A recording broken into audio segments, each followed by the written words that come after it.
December 29, 1916. Street. Petersburg is a city of ice and paranoia.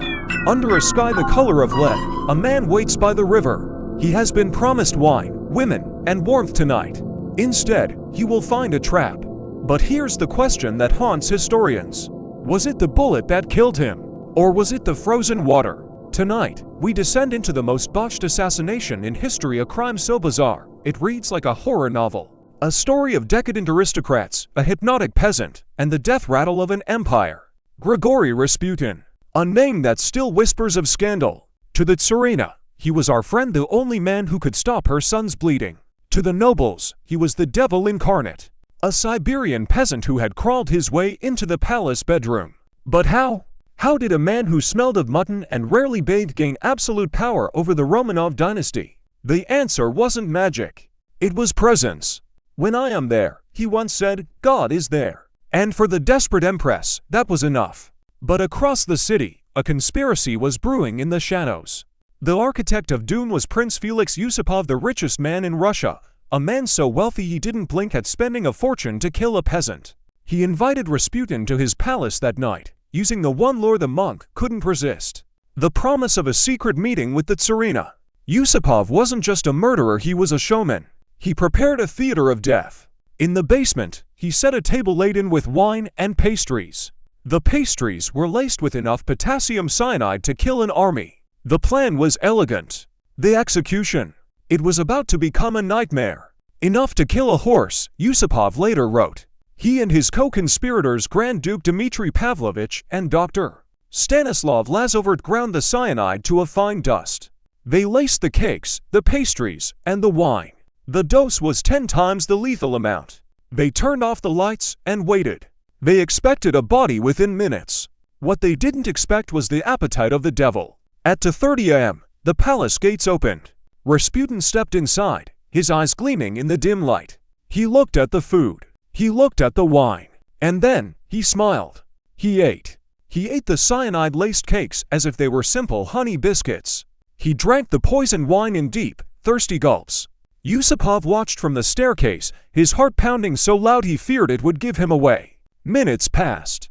Then an hour. Nothing. Rasputin sat there, chewing, asking for more Madeira. He didn't sweat. He didn't convulse. "Sing me a song, Felix," Rasputin said, his voice calm. "It's so gloomy down here." The aristocrat was paralyzed. The science of poison had just failed.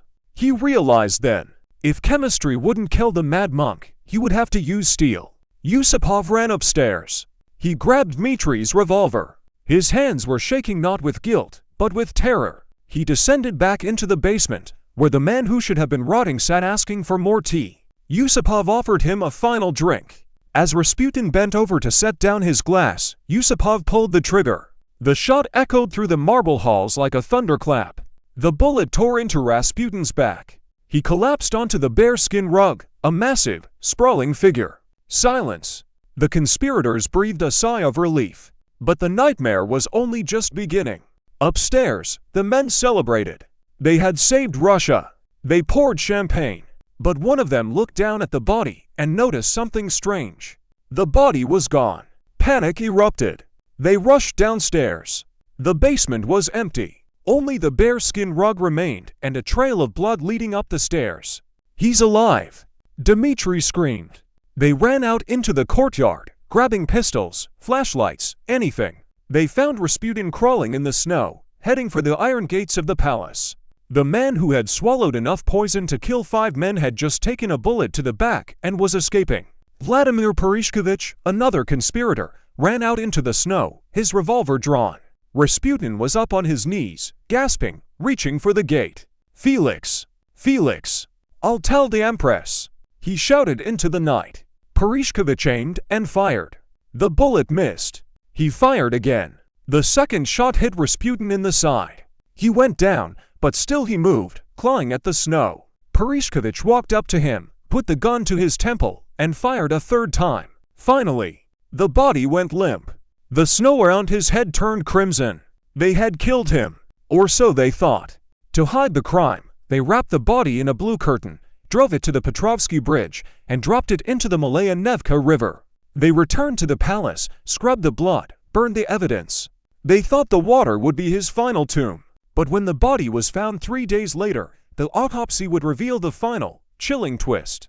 The medical examiners opened the lungs of Grigori Rasputin. They were full of water, which meant despite the poison, despite the bullet in his back, despite the bullet in his temple, Grigori Rasputin was alive when he hit that freezing river. Today, you can visit the very basement in the Moika Palace. You can walk across the bridge where he took his final breath. Rasputin remains an enigma. Was he a holy man, a spy, a hypnotist, or just a peasant with impossible luck? The files remain classified to this day. But the lesson is clear. Empires aren't destroyed by a single bullet.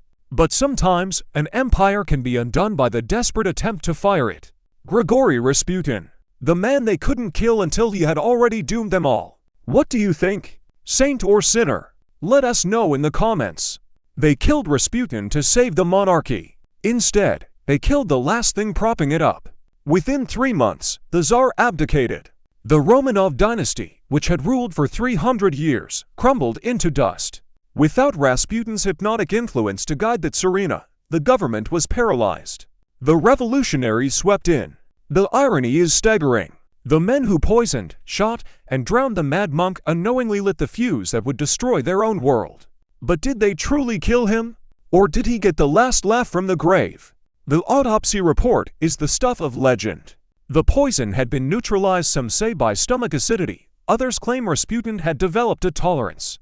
The first bullet was severe but not instantly fatal. The second bullet was lodged in his back. But the third bullet, to the head, was what finally shut his brain off. However, the coroner found massive amounts of water in his lungs. For several minutes, perhaps longer, Rasputin had struggled under the ice. He had unbound his arms from the curtain wrapping. He had clawed at the ice above him until his fingernails were torn off. He died fighting the river, not the poison.